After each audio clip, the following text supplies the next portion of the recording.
नमस्कार दोस्तों, आज हम भगवान शिव की महिमा में डूबने वाले हैं, एक ऐसी कहानी के साथ जो आपका मन मोह लेगी और आपकी भक्ति को और गहरा कर देगी। सुनिए सोमवार व्रत की ये रोचक कथा जो जीवन की सच्चाइयों को छूती है और महादेव की कृपा दिखाती है। आइए शुरू करते हैं इस पवित्र यात्रा को। पौराणिक कथाओं के अनुसार स्वर्ण नगरी में एक धनी सेठ रहा करता था। नाम था रमेश। उसका व्यापार दूर दूर तक फैला हुआ था। नगर में सभी लोग उसका सम्मान करते थे, लेकिन इतना सब होने पर भी रमेश मन से बहुत दुखी था, क्योंकि उसके कोई संतान नहीं थी। दिन रात उसे यही चिंता सताती कि उसके बाद उसकी संपत्ति कौन संभालेगा। संतान प्राप्ति की इच्छा से वो हर सोमवार भगवान शिव का व्रत रखता और पूजा करता था। शाम को शिव मंदिर में जाकर घी का दीपक जलाता था। उसकी भक्ति देखकर एक दिन देवी उमा ने भगवान शिव से कहा, हे प्रभु, ये रमेश आपका सच्चा भक्त है। कितने समय से सोमवार का व्रत कर रहा है, आप इसकी मनोकामना पूरी कीजिए। तब भगवान शिव ने मुस्कुरा कर कहा, हे उमा, इस दुनिया में सभी को उनके कर्मों के अनुसार फल मिलता है। जैसा कर्म वैसा फल। फिर भी देवी उमा नहीं मानी। उन्होंने बार बार कहा, हे महादेव, आपको इसकी इच्छा पूरी करनी होगी। ये आपका भक्त है, हर सोमवार व्रत रखता है, पूजा करता है, भोग लगाता है और एक समय भोजन करता है। आपको इसे संतान का वरदान देना होगा। देवी उमा के आग्रह पर भगवान शिव ने कहा, ठीक है, तुम्हारे कहने पर मैं इसे संतान का वरदान देता हूँ, लेकिन इसका बेटा सिर्फ 16 साल जिएगा। उसी रात भगवान शिव ने सपने में रमेश को दर्शन दिए और संतान का वरदान दिया, साथ ही 16 साल की आयु बताई। रमेश को खुशी हुई, लेकिन अल्प आयु की चिंता ने खुशी छीन ली। फिर भी वो पहले की तरह व्रत करता रहा। कुछ महीनों बाद उसके घर एक सुंदर बेटा हुआ। नाम रखा विजय। घर में खुशियां छा गईं। धूमधाम से जन्मोत्सव मनाया, लेकिन रमेश को ज्यादा खुशी नहीं हुई, क्योंकि वो रहस्य जानता था। घर में किसी को नहीं बताया। विद्वान पंडितों ने बेटे का नाम विजय रखा। जब विजय 12 साल का हुआ तो शिक्षा के लिए काशी भेजने का फैसला हुआ। रमेश ने विजय के चाचा प्रकाश को बुलाया और कहा, विजय को काशी ले जाओ शिक्षा के लिए। विजय चाचा प्रकाश के साथ चल पड़ा। रास्ते में जहाँ रुकते वहाँ यज्ञ करते, ब्राह्मणों को भोजन कराते। लंबी यात्रा के बाद वे एक नगर पहुँचे। वहाँ राजा की बेटी का विवाह था। नगर सजा हुआ था, बारात आई, लेकिन वर का पिता चिंतित था, क्योंकि उसका बेटा एक आंख से काना था। उसे डर था कि राजा इनकार कर देगा, बदनामी होगी। वर के पिता ने विजय को देखा और सोचा, क्यों ना इस लड़के को दूल्हा बनाकर राजकुमारी से शादी करा दूं, बाद में धन देकर विदा कर दूंगा। उन्होंने विजय और प्रकाश से बात की। प्रकाश ने धन के लालच में मान लिया। विजय को दूल्हे के कपड़े पहनाए और राजकुमारी रिया से विवाह कराया। राजा ने बहुत धन देकर विदा किया। लौटते समय विजय ने सच छिपा नहीं सका और रिया की दुपट्टे पर लिख दिया, रिया, तुम्हारी शादी मेरे साथ हुई। मैं काशी शिक्षा लेने जा रहा हूँ। अब तुम्हें जिस युवक से शादी करनी पड़ेगी वो काना है। रिया ने पढ़ा तो काने लड़के के साथ जाने से मना कर दिया। राजा ने सब जानकर रिया को महल में रख लिया। इधर विजय चाचा प्रकाश के साथ काशी पहुंचा। गुरुकुल में पढ़ाई शुरू की। जब विजय 16 साल का हुआ तो उसने यज्ञ किया, ब्राह्मणों को भोजन कराया, दान दिया। रात को सोया और शिव के वरदान अनुसार उसके प्राण निकल गए। सुबह चाचा प्रकाश ने देखा तो रोने लगा। आसपास के लोग इकट्ठे हुए। रोने की आवाज भगवान शिव और देवी उमा ने सुनी। देवी उमा ने कहा, प्राणानाथ, ये रोना सहन नहीं होता, आप इस दुख को दूर कीजिए। भगवान शिव ने कहा, ये वही रमेश का बेटा है जिसे मैंने 16 साल की आयु दी, अब पूरी हो गई। देवी उमा ने फिर कहा, इसे जीवित कर दीजिए, वरना इसके माता पिता प्राण त्याग देंगे। रमेश आपका भक्त है, वर्षों से व्रत कर रहा है। उमा के आग्रह पर शिव ने वरदान दिया और विजय जीवित हो उठा। शिक्षा पूरी कर विजय चाचा के साथ लौटा। रास्ते में उसी नगर पहुंचा जहां शादी हुई। वहां यज्ञ किया। राजा ने देखा, पहचान लिया। यज्ञ के बाद महल ले गया। कुछ दिन रखा। धन वस्त्र देकर रिया के साथ विदा किया। सैनिकों को सुरक्षा के लिए भेजा। प्रकाश ने नगर पहुंचने से पहले दूध भेजा, सूचना दी। रमेश खुश हुआ। वो और पत्नी कमरे में बंद थे, भूखे प्यासे। प्रतिज्ञा की थी कि बेटे की मौत की खबर आई तो प्राण त्याग देंगे। रमेश पत्नी और दोस्तों के साथ द्वार पर पहुंचा। विजय के विवाह की खबर सुनी। रिया को देख खुशी का ठिकाना नहीं। उसी रात शिव ने सपने में कहा, हे रमेश, तेरे व्रत से प्रसन्न होकर मैंने तेरे बेटे को लंबी आयु दी। रमेश खुश हुआ। सोमवार व्रत से घर में खुशियां लौटी। शास्त्र कहते हैं जो सोमवार व्रत करते और कथा सुनते हैं उनकी इच्छाएं महादेव की कृपा से पूरी होती हैं। अब सुनिए एक और कथा। एक समय भगवान शिव देवी उमा के साथ मृत्यु लोक में स्वर्ण नगरी आए। वहां राजा ने शिव का सुंदर मंदिर बनवाया था, रमणीय और शांतिदायक।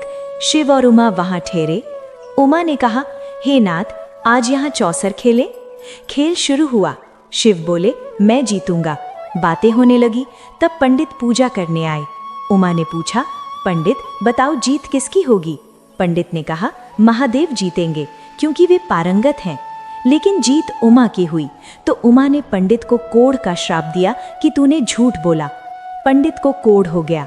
शिव और उमा चले गए। कुछ समय बाद अप्सराएं पूजा करने आईं। पंडित से कारण पूछा तो सब बताया। अप्सराओं ने कहा, 16 सोमवार व्रत करो, महादेव प्रसन्न होंगे। पंडित ने विधि पूछी, अप्सराओं ने बताई।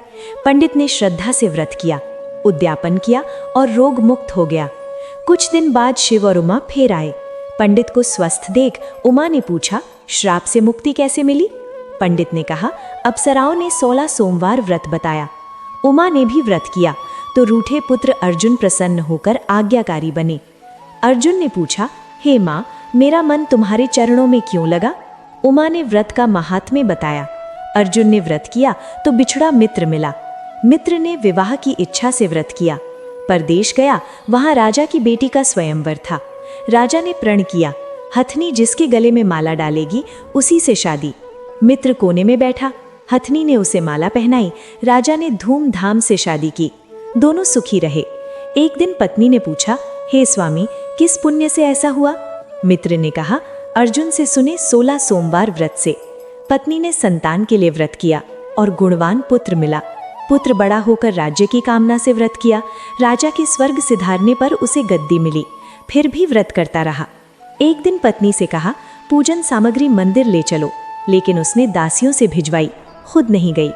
पूजन के बाद आकाशवाणी हुई, हे राजा, इस पत्नी को त्याग दो वरना राज खो दोगे। आज्ञा मानकर निकाल दिया।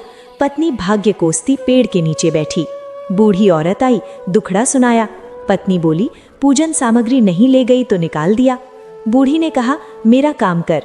पत्नी मानी। बूढ़ी ने सूत की गठरी सिर पर रखी, बाजार भेजा। रास्ते में आंधी आई, गठरी उड़ गई। बूढ़ी ने डांटा, भगा दिया। पत्नी चलते चलते आश्रम पहुंची। गोस्वामी जी ने देखा, समझ गए उच्च घराने की विपत्ति ग्रस्त हैं।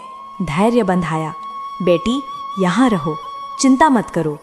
पत्नी आश्रम में रही, लेकिन जो छूती वो खराब हो जाती। गोस्वामी ने पूछा, किस देव के अपराध से? पत्नी ने बताया, पति की आज्ञा का उल्लंघन किया, शिवालय नहीं गई। गोस्वामी ने शिव से प्रार्थना की और कहा, बेटी 16 सोमवार व्रत करो। पत्नी ने किया। पुण्य से राजा को याद आई, दूत भेजे, आश्रम में पाई। दूतों ने बताया राजा आए। गोस्वामी से कहा, ये मेरी पत्नी है, परित्याग किया था, अब जाने दो। शिव कृपा से दोनों 16 सोमवार व्रत करते आनंद से रहे और अंत में शिवलोक पहुँचे। इस प्रकार 16 सोमवार व्रत की कथा समाप्त हुई। सभी बोलिए महादेव की जय। अब सुनिए शिव चालीसा।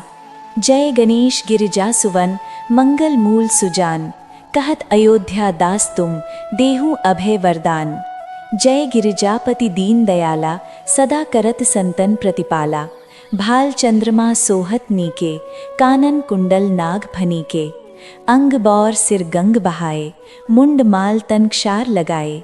वस्त्र खाल बाघंबर सोहे, छवि को देख नाग मन मोहे। मैना मातु की घवे दुलारी, वाम अंग सोहत छवि न्यारी। कर त्रिशूल सोहत छवि भारी, करत सदा शत्रुन क्षयकारी। नंदी गणेश सोहे तह कैसे, सागर मध्य कमल हैं जैसे। कार्तिक श्याम और गणराऊ, या छवि को कही जात नकाऊ। देवन जब ही जाई पुकारा, तब ही दुख प्रभु आप निवारा। किया उपद्रव तारक भारी, देवन सब मिल तुम ही जुहारी। तुरत षडानन आप पठायों, लव निमेष महामारी गिरायों। आप जलंधर असुर संघारा, सुयश तुम्हार विदित संसारा। त्रिपुरासुर सन युद्ध मचाई, तुरत कृपा कर लीन बचाई। किया तपहीन भगीरथ भारी, पुरब प्रतिज्ञा तासु पुरारी। दानिन मह तुम सम को नाही, सेवक स्तुति करत सदाही। वेद महिमा तव गाई, अकथ अनादि भेद नहीं पाई। प्रगट उदधि मंथन में ज्वाला, जरत सुरासुर भय विहाला। कीन्ह दया तह करी सहाई, नीलकंठ तब नाम कहाई।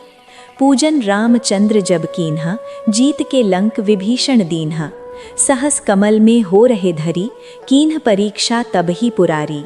एक कमल प्रभु राखेउ जोई, कमल नयन पूजन चहु सोई। कठिन भक्ति देखी शंकर भय, प्रसन्न दिए इच्छित वर। जय जय जय अनंत अविनाशी, करत कृपा सबके घटवासी। दुष्ट सकल नित मोहि सतावे, भ्रमत रहो मुहि चैन ना आवे। त्राहि त्राहि मैं नाथ पुकारो, यही अवसर मुहि आन उबारो। लै त्रिशूल शत्रुन को मारो, संकट से मुहि आन उबारो।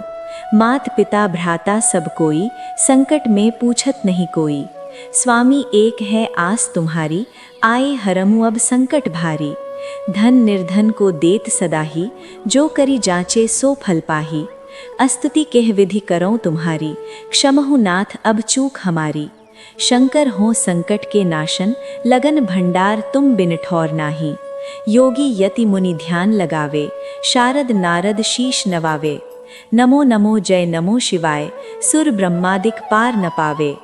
जो ये पाठ करे मन लाई, तापर होत है शंभु सहाई। लिनिया जो कोई हो अधिकारी, पाठ करे सो पावनहारी।